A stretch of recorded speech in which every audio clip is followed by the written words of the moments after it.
Hi, today we're going to talk about secret rooms and code names. Sounds like a spy novel. It's not. It's a marketing story about the number two sweetener in the marketplace, Truvia. And with me is Zanna Mcferson, Vice President and Business Director for Truvia. Thanks for being here. It's great to be here, Tony. So people have been using the same sweetener for decades. And in only a few years, you've become the number two sweetener in the marketplace. How did that happen?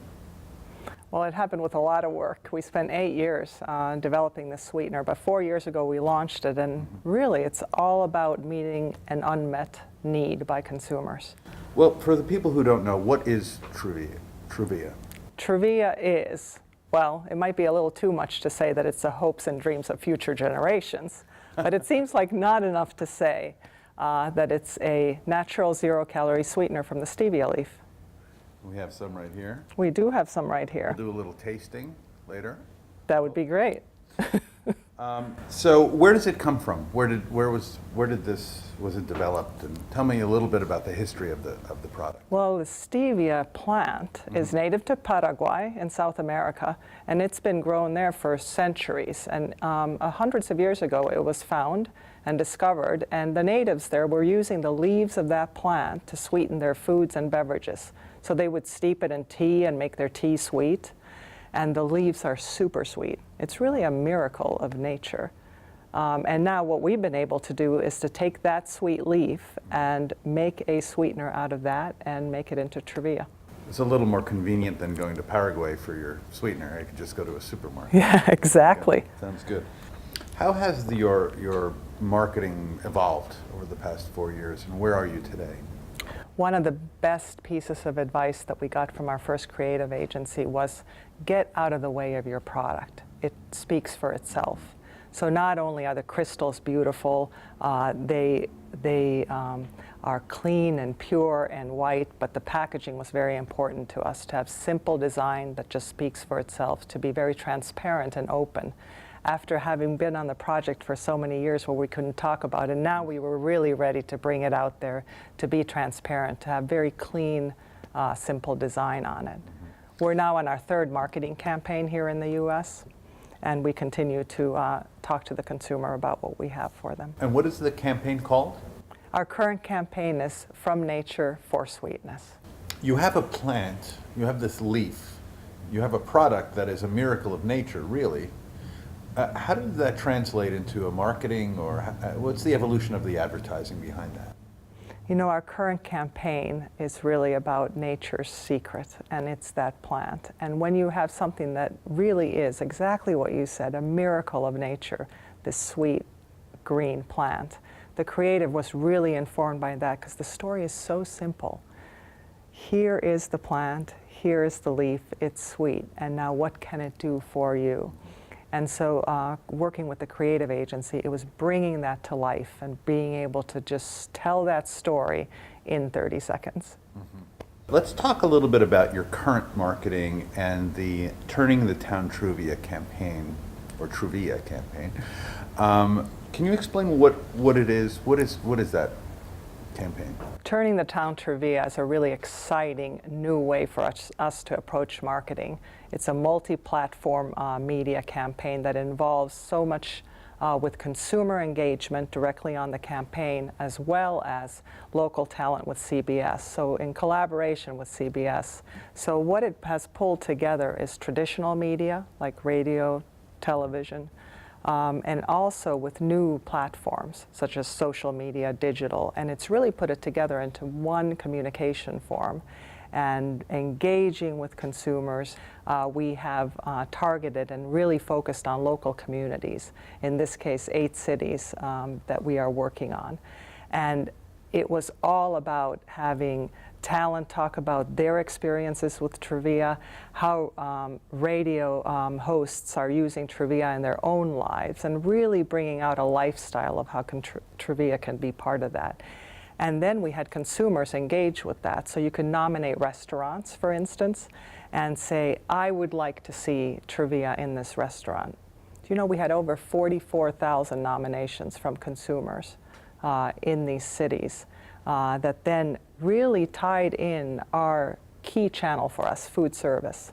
So eateries, cafes, places where you can go enjoy trivia that then were nominated and through our Facebook page. What are you doing locally? How are you using the power of local media like radio? It's really been powerful with Turning the Town Trivia because we've been able to use digital and out-of-home banners to really localize, but to make an immediate impression on what to do. So take an example of the weather. That can change, or it's 20 degrees outside. We can immediately be talking to consumers. It's 20 degrees.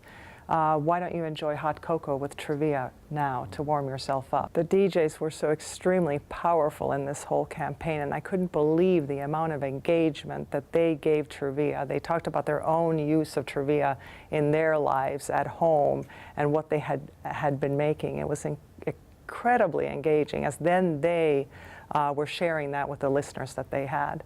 So people driving into work, including my brother-in-law in Chicago, that said, "What are you doing? This DJ is all over trivia." I said, "We're Turning the Town Trivia." I want to talk a little bit about sustainability. We haven't touched upon really getting into the product. We talked about it being a natural product, but let's touch on sustainability and why is that important? Well, we had such an opportunity in building this supply chain to really build it from scratch and to keep its sustainability in mind. Nature is so important, and environmental resources in the world are so important to steward and to use in the best way possible. We spent 4 years developing the way that we would approach our supply chain and the building of the business. And it really is about how we do things. So we look at sourcing responsibly.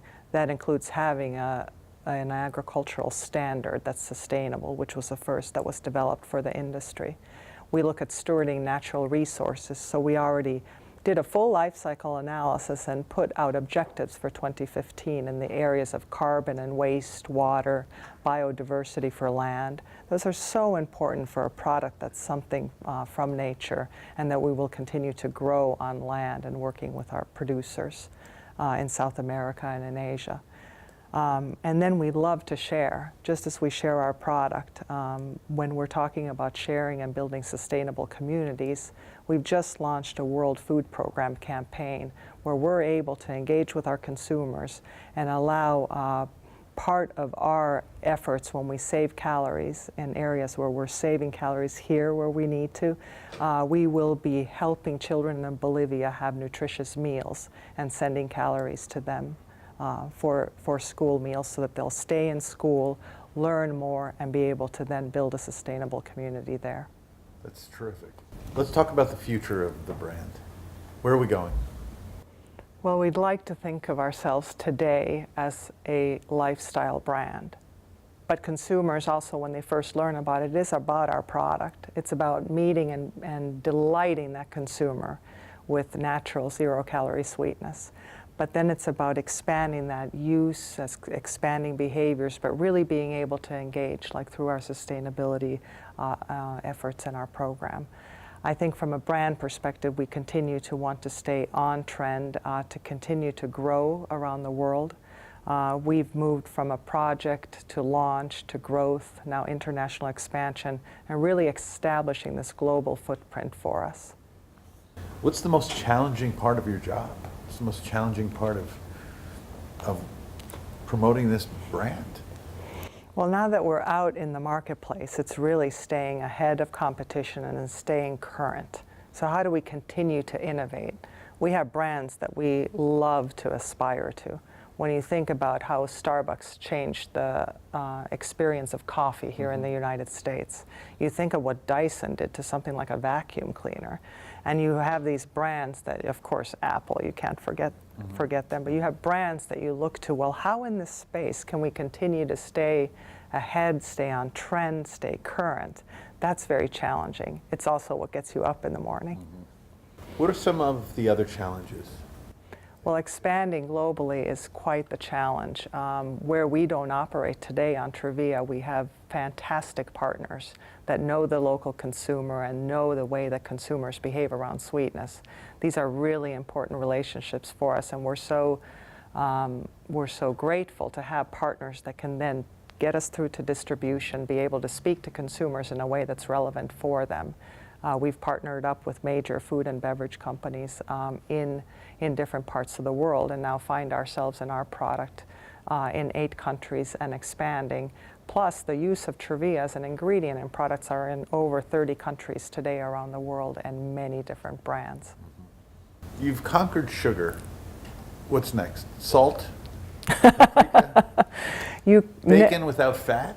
You never know what Truvia can become and what kind of products can become from there. I want to thank you so much for sitting down and talking to us about this incredible brand, and it's an incredible story. And I look forward to seeing what's next. Thanks. Well, Tony, the pleasure's been all mine. Thank you.